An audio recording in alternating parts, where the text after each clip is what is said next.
vai dar um pouquinho a leva. Então pra dentro do carregador. A curva.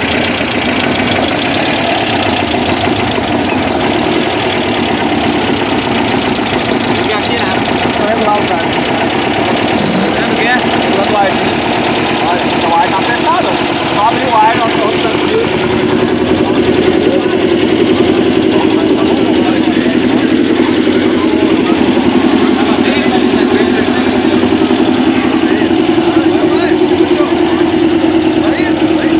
Até cair.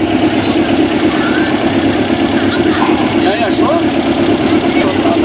Tá, ali não é? Hã? Ali não é. Ali é só uma vareta. Deixei no ar com os dois. Não, estourando coisa que nunca fez, quando tirava o pé, por exemplo. Vamos.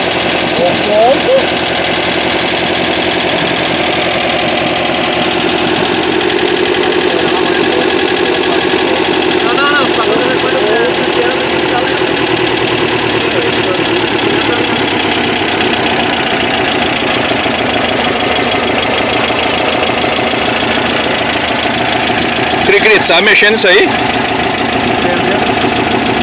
Ele tá regulando, ele regula que nem os motores de geladeira, velho, ó, né? Os a gás, ó.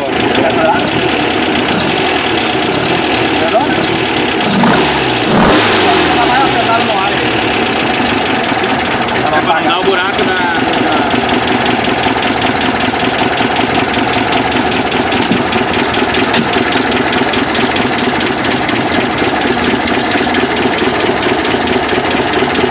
Abre lá, careca, deixa eu ver quanto tá de pressão lá, no corta-luva.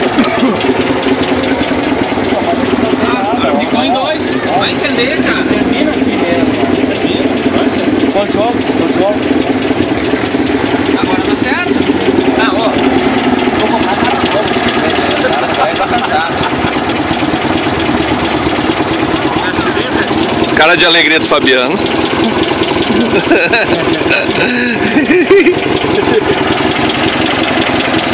Senão não tem graça, cara. Quer levar o step depois,